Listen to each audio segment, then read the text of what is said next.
گفتوگۆی زیاتر لەسەر دوا لێکەوتەکانی جەنگەکە کەین لە نێوان ئەمریکای ئیسرائیل و ئێران بۆ ئەم بابەتە من دوو میوانم لەگەڵا بێ دکتۆر ماریۆ فۆمێرتۆن پرۆفیسۆری یاریدەدە لە سەنتەری توێژینەوەی ململانەکان لە زانکۆی ئاترەک لە شاری ئالمێرا میوانمانە بێت و هەروەها لە نێو ستۆدیۆش دکتۆر دڵزار ساڵح شۆڤەکاری تایبەتی کوردستان بە سوچوار لێرە لەگەڵمانە بێت. دکتۆر بەخێر بێن. ئەچمە لای میوانەکەم لە ئۆترێخت لە شاری ئالمێراوە. دکتۆر ماریۆ ئەم کاتت باش ئەگەر گوێ لە من بێت بێگومان هەڵگیرسانی ئەم جەنگە کۆمەڵێک ئامانجی هەبوو، ئامانجەکان دیار بوون، نزیکە بینەوە لە 2 هەفتە بەسەر ئەم شەڕەدا پێت وایە چەندێک ئەو ئامانجانەی کە ئەمریکا دەستنیشانی کردبوون بۆ ئەم جەنگە بەدی هاتوو.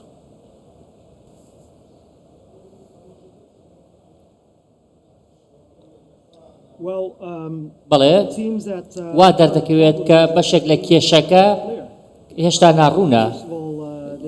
پێش هەموو شتێک ئێستا ئێمە ئامانجی دژبەیەکمان هەیە لە ناوچەکەدا. یەکێک لە ئامانجەکان مانگی 6 ساڵی ڕابردوو بوو کە ئیسرائیل و ئەمریکا باسییان لەوە کرد بە تەواوی هەموو ژێرخانە ئەتۆمیەکانی ئێرانیان لەناو بردووە، بەڵام ئێستا یەکێکە لە ئامانجەکانیان لەم هێرشەدا. ئەمەش مانای پێچەوانەیە. هەروەها یەکێک لە ئامانجەکانی دیکەیان بریتی بوو لە لاوازکردنی ئێران. ئێران وڵاتێکی زۆر ئاڵۆزە، هەروەها کۆمەڵێک چین و توێژی جیاوازی تێدایە، هەروەها پلانیان هەیە بۆ ئەو جۆرە تاکتیکەی ئەمریکا و ئیسرائیل بەکاری هێناوە. ئیسرائیلەکان بەردەوام هەوڵی خۆیان داوە بۆ ئەوەی کە سەرکردەکانی حەماس لەناو ببەن، محەممەد دەیف، ئیسماعیل هەنیە، یەحیا سینوار براکەی، بەڵام حەماس هێشتا ماوە سەرباری ناوبردی ئەو هەموو سەرکردانە. دەکرێت ئەمە لەسەر حیزبوڵایش ڕاست بێت. ئێستا حیزبوڵا هەماهەنگی دێ لەگەڵ ئێران، هێرشی بالیستی دەکاتە سەر ئێران. بۆیە پێم وایە لە ناوبردی سەرکردەکان کاری نەکردو بۆ ئیسرائیل. لەلایەکی دیکەوە دۆناڵد ترامپ ڕاگەنراوێکیە بوو بەوەی کە خەڵکی ئێران پێویستە خۆپشاندان بکەن و ڕژێمەکە لە ناو ببەن و سەرە و بنی بکەن، بەڵام ئەوە ڕووشی نەدا. لەبەر ئەوە من پێم وایە کە ناڕوونە تاوەکو ئێستا ئایا ئیسرائیل و ئەمریکا ئامانجیان چییە لەم شەڕەدا؟ ئایا دەیانەوێت چی بەدەست بێنن؟ با من پرسیارەکە بە شێوازێکی تر بکەم. ئەوەی ئەمریکا نەیتوانی لە گفتوگۆ دیبلۆماسیەکاندا بەدەستی بێنێت ئەتوانێت لەم شەڕەیە بەدەستی بێنێت؟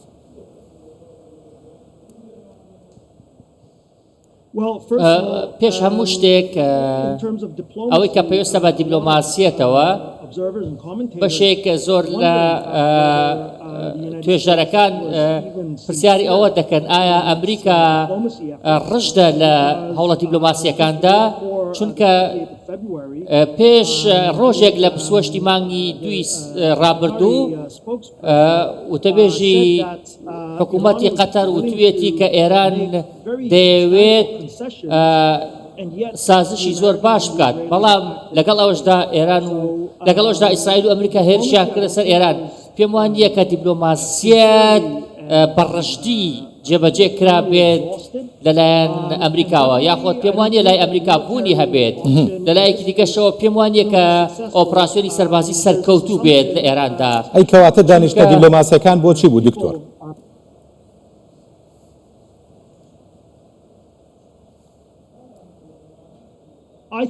من پێم وایە کە بەشێک لەوە وەکو کەڤەرێک بەکار هاتووە، وەکو ڕێلێ تێکدەرێک بەکار هاتووە. ئەمریکەکان هەمیشە کاریان لەسەر کۆکردنەوەی هێزی سەربازی کردووە. 2 کەشتی فڕۆکە هەڵگریان نادووەتە ناوچەکەوە پێش 2 هەفتە.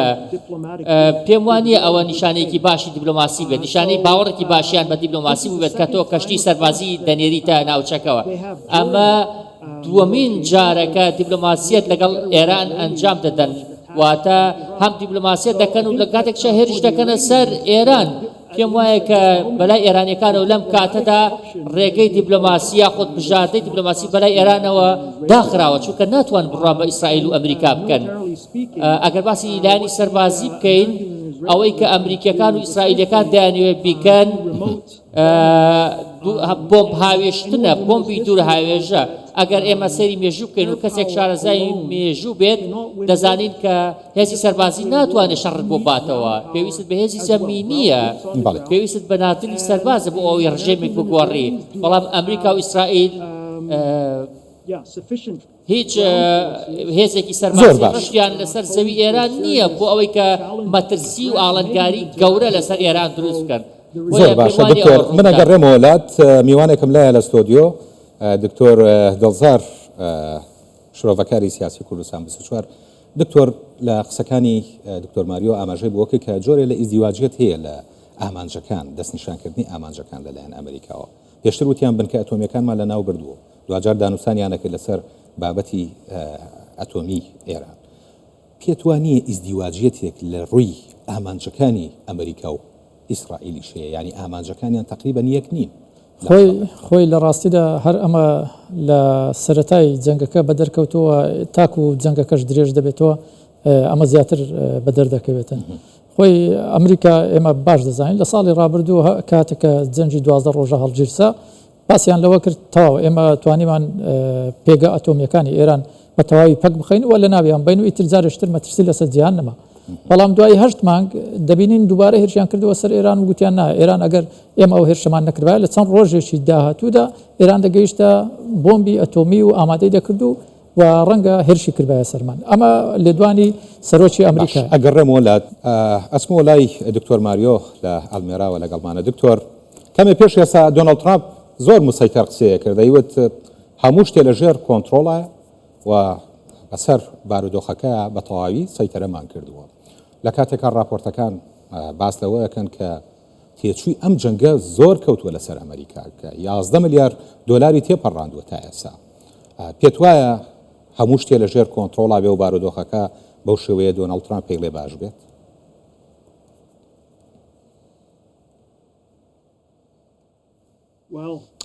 بەڵێ، من پێم وایە کە سەرۆک ترامپ پیاوێکە کە هەندێک جار خەیاڵ دەکات، هەندێک جار بە خەیاڵ قسە دەکات. جیهان هەمووی دەزانێت کە نرخی سوتەمەنی لە هۆڵندا زۆر بەرز بووەتەوە، لە هەر لیترێک 20 سنت بەرز بووەتەوە. ئەمەژمانەوەیە کاریگەری هەبووە ئەو شەڕ لەسەر جیهان. هەموو جیهان ئەوە دەزانێت کە هەموو شتێک لەژێر کۆنتڕۆڵدان نییە. ئەگەر ئەو بڕواایە کە هەموو شتێک لەژێر کۆنتڕۆڵدا، پێم وایە کەسێکی خەیاڵ پڵاوە تۆزێک. باشە، بۆ تا ئێستا وڵاتانی ئەوروپا هەڵوێستێکی ڕوونیان نییە بەرامبەر بە دۆناڵد ترامپ و ئەمریکا، وەکەوەی تۆی لێ لێکەوتەی هەبووە ئەم جەنگە لەسەر ئەوروپا.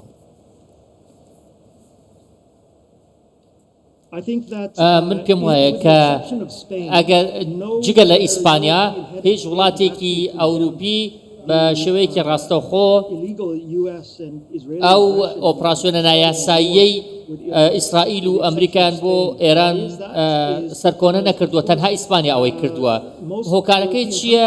چونکە بەشێک لە وڵاتانی ئەوروپا لەوە دەترسن کە ئەمریکا پشتیان تێ بکات، یاخود ئەمریکا جیان بهێڵێت بە تەنیا، یاخود تەنانەت پێشتریش ترامپ هەڕەشی ئەوەی لێ کردوون کە ناتۆ بەجێ دەهێڵێت. بێگومان ئێستا شەڕ هەیە لە ئۆکرانیا، بەشێک لە سەرکردەکانی ئەوروپا، بەشێک لە کەسایەتەکانی ئەوروپا ترسی ئەویان هەیە کە رووسیا داگیرکاری زیاتر ئەنجام بدات بۆ سەر وڵاتانی ئەوروپا لە داهاتوودا. لە ئەنجامی ئەمە وەکو تۆ دەبینیت بەشێکی زۆر جیاوازی هەیە لەگەڵ وڵاتانی ئەوروپا و دۆناڵد ترامپ. بەڵام ئەوان هیچ ڕاگەراوێکی سەرکۆنەکردنیان دەرنەکردووە دژی ترامپ. ئێستا ترامپ دەڵێت دەیوێت ئەو کەسێ بێت کە ڕێبەری نوێی ئێران دیاری بکات. بێگومان ئەمە شتێکی گاڵتە جاڕانەیە، هیچ کەسێکیش سکاڵاتیش ئەوە ناکات کە ترامپ ئەم قسە گاڵتە جاڕانەیە دەکات. ئەمە زۆر پێم وایە کە شتێکە زۆر ڕووی داوەتەوە، یاخود شتێکی دووبارەیە کە بەشێک لە پسپۆڕە ئەوروپیەکان ئەوە دەبینن کە ئەمریکای سەردەمی ترامپ بە شێوەیەکی هەڵە کار دەکات. باش دکتۆر، لە قسەکانی وا تێگەیشتم کە وڵاتانی ئەوروپا ئامادەن خەڵکەکەیان باجی گرانبوونی بەرهەمەکانی وزە و نەوت و بنزین بدەن بەڵام ئامادە نین ئەمریکا لە خۆیان عاجز بکەن.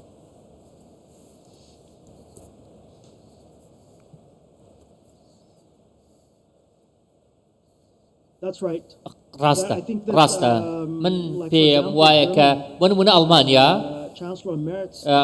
ڕاوێژکار مێرز ئەو کەس یەکەم کەس بوو کە پشتیوانی ترامپی کرد لەناو ئەوروپا هەروەها ئەویش پێم وایە کە ماستاو بۆ ترامپ دەکات بە جۆرە جۆرەکان بێگومان وڵاتانی دیکەیش وەکو فەڕەنسا و بەریتانیا چەند ڕۆژێک پێش ئێستا ئەوان وتیان دەیانێت لەم شەڕە دوور بن هێواش ئەوان دەیانەوێت بەشێک لە وڵاتانی ئەوروپا هێواش دەیانێت بچنە شەڕەکەەوە بۆ نمونە بەریتانیا کە ڕێگەی داوە بنکە سەربازەکانی بۆ بۆمبەرە ئەمریکیەکان بەکار بێت پێم وایە کە ئەوروپیەکان و وڵاتە و سەرکردە ئەمریکیەکان ڕخنە لە ترامپ ناگرن بەڵکو بەشێکی زۆریان لە پێچاوان پشتیوانی ترامپ دەکەن پشتیوانی گۆڕینی ڕژێم دەکەن لە ئێران جا کێشە نیە هەرچەند نایاسایی بێکارەکەیان.